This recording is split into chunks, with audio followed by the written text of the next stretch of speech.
which are the strategies implemented in Dutch universities in order to promote adaptation of educational methodologies in the European higher education area framework? For example, incentives, in training, encouragement, etc. Which other strategy should be introduced in your country? There aren't any special strategies, because in Dutch education everybody expects of teachers and professors to be innovation, to be a part of their job. So the innovation of methodology is a part of their job. They have to prepare students and pupils for the future. You cannot prepare students and pupils for the future if you don't think about the future and innovate the programs you've made. If you do what you always did, you will get what you always got. So there won't be any change. Now, of course, there are difficulties. Of course, not everybody has the equipment to become a part of the changes. So every Dutch teacher and every Dutch professor, 10% of their time is spent on learning themselves. So they have to think about, to reflect on their own capabilities and make their own program. Now, what is changing is that there is a paradigm shift. It is not as much teacher-centered, it is becoming more pupil-centered, student-centered. So what we're trying to do is to get the students to take up responsibility for their own studies. So they have to reflect on their own capabilities and then ask again, what do I need in order to become a good teacher? Now, of course, as in every country, there's almost always not much money, not much time. And that is logical, because everybody is working hard. So if you have to make an introduction of a new system, you have to make choices.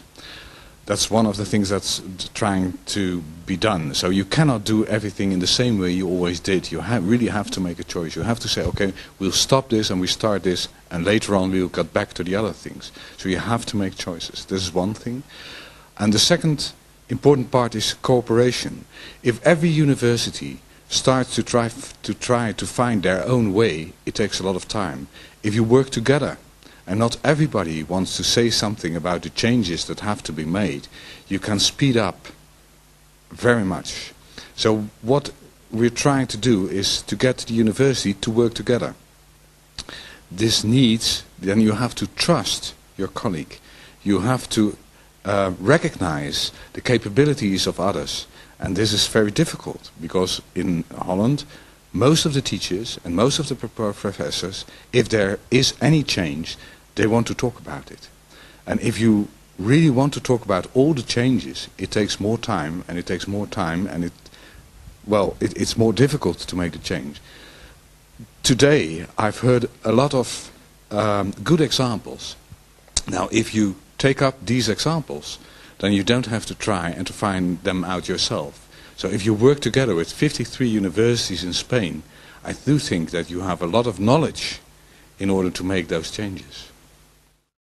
Which are the obstacles do a teacher and students go over the methodological renovation?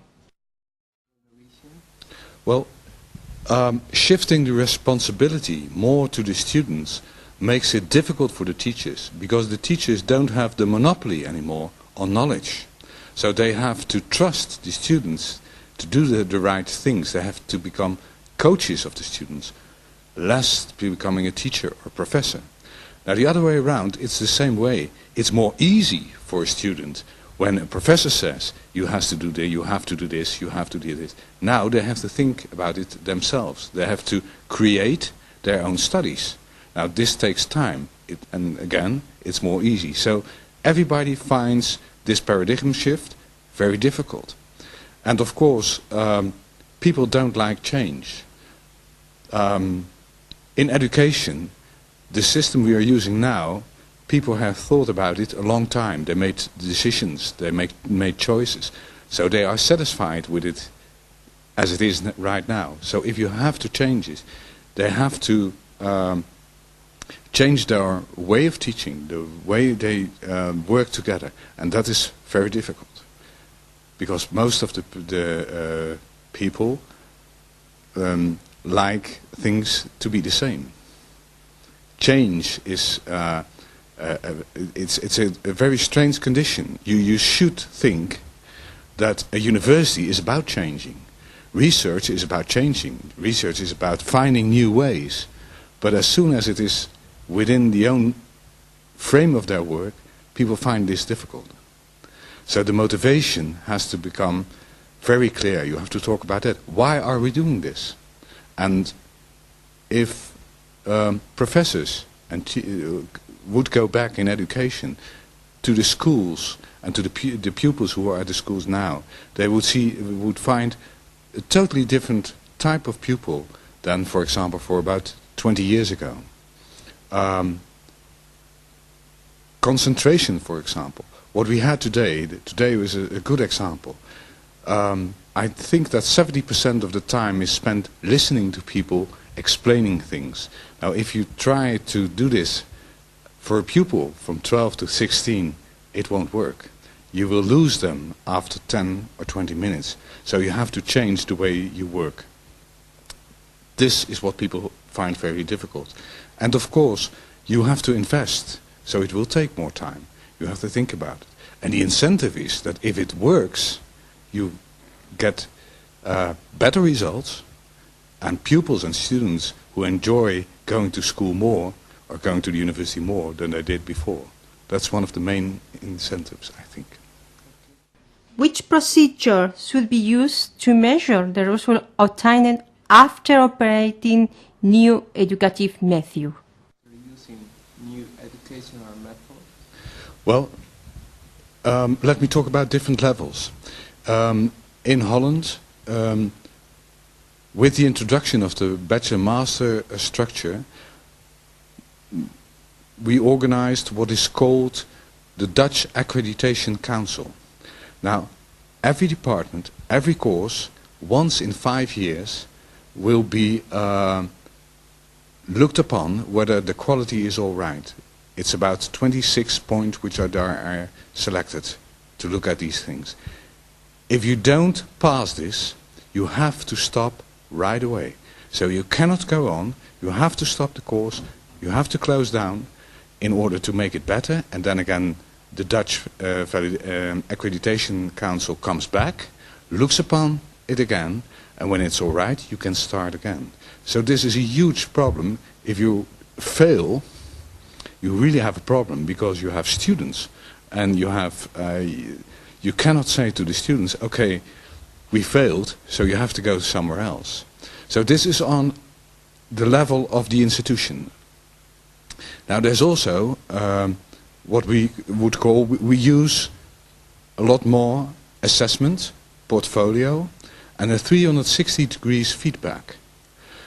So if you do something, for example, if a student goes to a school to practice, he has to evaluate himself, he has to ask a colleague student to do the same, he has to ask the teacher to do the same, and his professor will do the same. This is what we call 365 degrees feedback. This has to be done every time when a student has done something, has done a project.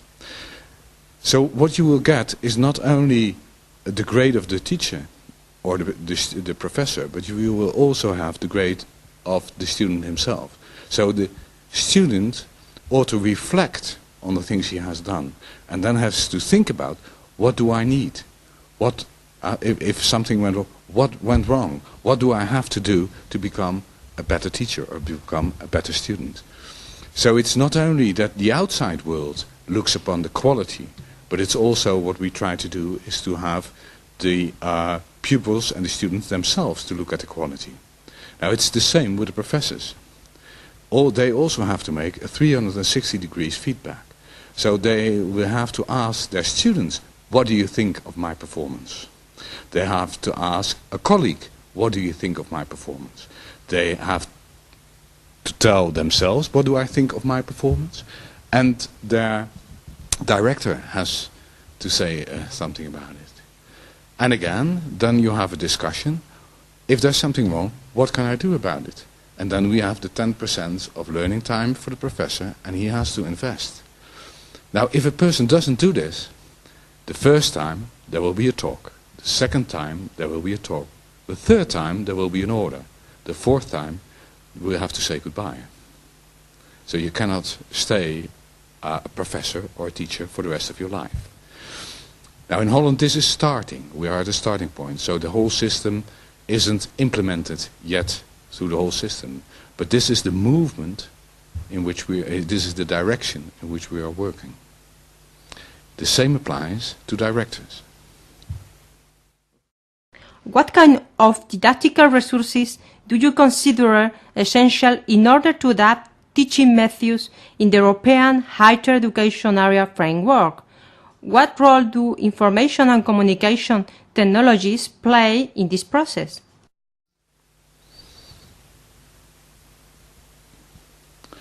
Well, the most important didactic resource is this change in order to make the student responsible for their own studies. Now, the internet makes, the internet or the ICT components make it more easy because it will take less time. Let me give you an example.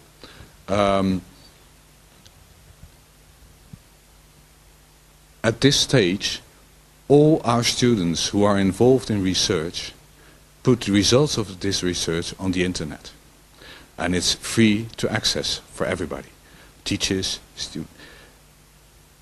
There's also some quality assurance in this, because there's no student who wants to put something on the net which it hasn't got a certain kind of quality. Second, what we do is if a professor holds a lecture, we tape the lecture and put it on the internet. This makes it possible for a pupil who, or a student who is teaching at a school, has a problem, then to go to the internet and try to find an answer to that problem. So you are not, at this stage, most of the students are dependent on the moment in which a certain part of the program is presented. Now, if you take it all down and you put it on the internet, students can make the decision when they need the information. And we think that you learn more when there is the necessity to learn. So if you need the answer to a question and you get the answer at any moment, during the night if you even want, then it will stick in your mind. It will have more influence on your behavior in the way you work. Now, for example, this is the first thing what we're trying to do. If a student goes to a classroom, the whole lesson is put on, is on the computer. After the lesson, the pupil has to look back at his performance, and he picks out the good moments and the less moments. And he can put this scene, this part of a lesson, on the internet and asks other students, what do you think? Did you have a situation like this as well? Or he can ask a professor to react on the situation. And it's not only about the things that went wrong, but it's also the successful moments during that lessons. Now these are put on the internet. If another student has the same kind of problem, he can go to the internet and look for a scene which can be compared to his own problem. And he can have a look. And he can look at the suggestions which are made by others. This will make it a lot faster, and the investment of the teacher or the professor will be less, because he can go on his own, and again he can do this on the very moment he got a problem. He doesn't have to wait for a fortnight or for a week in order to speak to his professor. So these are a few examples which create a different setting. The last thing, knowledge is not the monopoly of the professor or the teacher anymore.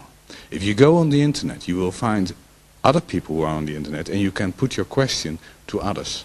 So this will change the situation in education. And this will make a change to the position of professors and teachers. In order to share and learn from experiences regarding good practice in educational methodology, could you please tell me if there is any strategy in this sense? Yes, a few months ago, the 1st of April, we started a website. And on this website, all the research is put down in a certain area. And it can be accessed by anybody who wants to look at it. So what we do is share those good practices through the internet. And we invite not only our own students and our own professors to put the things on the internet, but we invite teachers to do it as well. So if a teacher is working somewhere in the Netherlands and he wants to know if any other teacher has got the same problem, or he wants to know how he solved a certain problem, he can look this up upon the net. If there's something missing, he can ask an academy team to make a research or to make a knowledge chain and to help him or her. Students can become involved in this way. Now this just started on the 1st of April, so I don't know how the effect will be in the future. But I have high expectations, and I hope people will use it in order to, well, to improve their own practice. Okay, thank you very much. You're welcome.